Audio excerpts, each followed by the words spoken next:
प्रिय व्यूअर्स, यह Sanskriti IAS YouTube channel का PT think and solve programme है।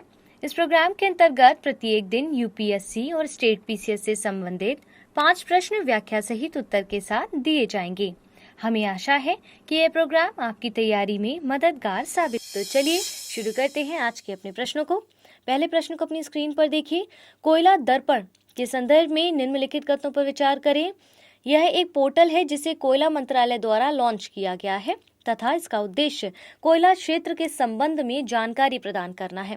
उपरोक्त कथनों में से कौन से कथन सही हैं? केवल एक, केवल दो, एक और दो दोनों, ना तो एक ना ही दो।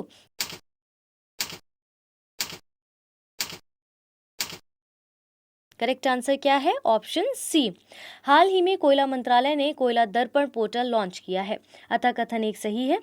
यह पोर्टल कोयला क्षेत्र संबंधी कार्यों के प्रदर्शन जैसे कोयले का उत्पादन, ताप विद्युत घरों में कोयले के भंडार की स्थिति, कोयला ब्लॉक के आवंटन, प्रमुख खादानों की निगरानी तथा कोयले की कीमतों आदि की जानकारी देने के लिए ये बनाया गया है, अतः कथन 2 सही है।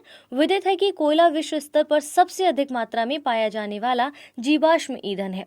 सामान्यतः इसका उपयोग घरेलू ईंधन के रूप में लोहा, इस्पात, भाप इंजन जैसे उद्योगों में और विद्युत उत्पादन करने के लिए इसका उपयोग किया जाता है। कोयले को 4 प्रकार में वर्गीकृत किया गया है: एंथ्रेसाइट, बिटुमिनस, लिग्राइट और पीट। इस प्रकार इसका करेक्ट आंसर क्या बताया था? Option C. आइए दूसरे प्रश्न को ध्यान से देखिएगा। हाल ही में इसरो द्वारा परीक्षण किए गए हाई थ्रस्ट विकास इंजन के संदर्भ में निम्नलिखित कथनों पर विचार करते हुए कौन सा कथन सही है, ये बताइए। ये तरल ईंधन वाले रॉकेट इंजनों के समूह का एक इंजन है तथा इसका उपयोग ध्रुवीय उपग्रह प्रक्षेपण यान और भूतल्यकालिक उपग्रह प्रक्षेपण यानों की श्रृंखला में इसको किया जाता है।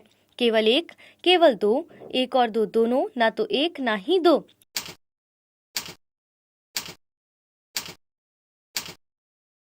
करेक्ट आंसर क्या है? ऑप्शन सी।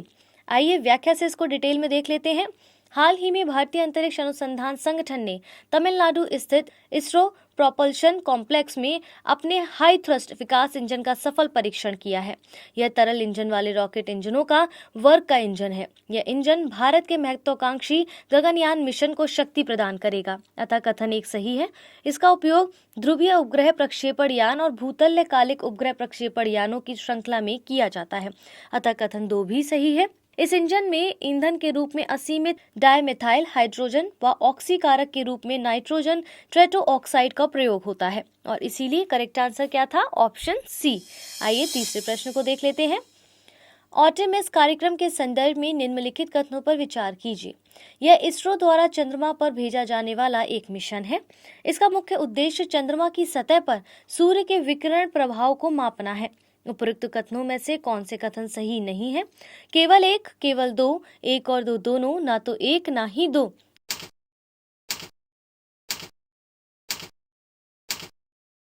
करेक्ट आंसर क्या होगा? Option A.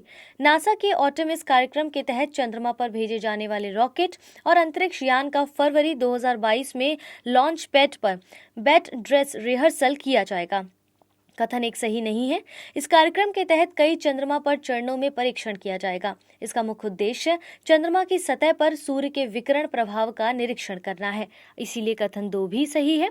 इसका पूरा नाम acceleration, reconnection, turbulence and electrodynamics of moon's interaction with the sun है, जिसका अर्थ चंद्रमा की सूर्य के साथ अंतःक्रिया का गतिवर्धन, पुनः संयोजन, विक्षोभ तथा विद्युत गतिकी है। ग्रीक पौराणिक कथाओं में आर्टेमिस अपोलो की जुड़वा बहन और चंद्रमा की देवी थी। इन्हीं के नाम पर नासा ने इस चंद्र अन्वेषण कार्यक्रम का नामकरण किया है। विदित है कि वर्ष 1969 में नासा का अपोलो मिशन चंद्रमा की सतह पर उतरने वाला प्रथम मानव मिशन था और इसीलिए विकल्प ए इसका करेक्ट आंसर है। आइए चौथे प्रश्न को देख लेते हैं। निम्नलिखित में से किस मामले के तहत सुप्रीम कोर्ट ने क्रीमी लेयर की अवधारणा को ध्यान में रखते हुए पिछड़े वर्गों के लिए 27% आरक्षण को बरकरार रखा है? केशवानंद भारती मामला, मिनर्वा मिल्स मामला, इंदिरा साहनी मामला तथा बॉम्बई मामला।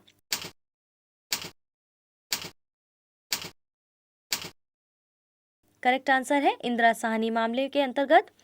हाल ही में सुप्रीम कोर्ट ने मेडिकल प्रवेश परीक्षा नीट के लिए ऑल इंडिया कोटे में ओबीसी के 27% आरक्षण को सही ठहराया है। इंदिरा साहनी मामला, जिसे मंडलवाद के नाम से भी जाना जाता है, यह सुप्रीम कोर्ट का आरक्षण संबंधी एक ऐतिहासिक मामला है। इसमें 9 जजों की एक पीठ ने विभिन्न पहलुओं को ध्यान में रखकर पिछड़े वर्ग में क्रीमी लेयर की अवधारणा को ध्यान में रखते हुए ओबीसी को 27% आरक्षण प्रदान किया है। इसके बाद सरकार समय समय पर आर्थिक स्थिति के आधार पर क्रीमी लेयर का निर्धारण करती रही है और इसीलिए विकल्प सी इसका करेक्ट आंसर है। अंतिम प्रश्न को देखते हैं। क्वाड ग्रुपिंग के संदर्भ में निम्नलिखित कथनों पर विचार कीजिए। यह संयुक्त राज्य अमेरिका, जापान, भारत और ऑस्ट्रेलिया का एक चतुष्पक्षीय सुरक्षा वार्ता संगठन है। इसका मुख्य उद्देश्य संगठन में शामिल चारों देशों के मध्य समुद्री सहयोग को बढ़ावा देना है। उपयुक्त कथनों में से कौन से कथन सही है? केवल एक, केवल दो, एक और दो दोनों, ना तो एक ना ही दो। इसका करेक्ट आंसर क्या होगा, सोच के बताइए।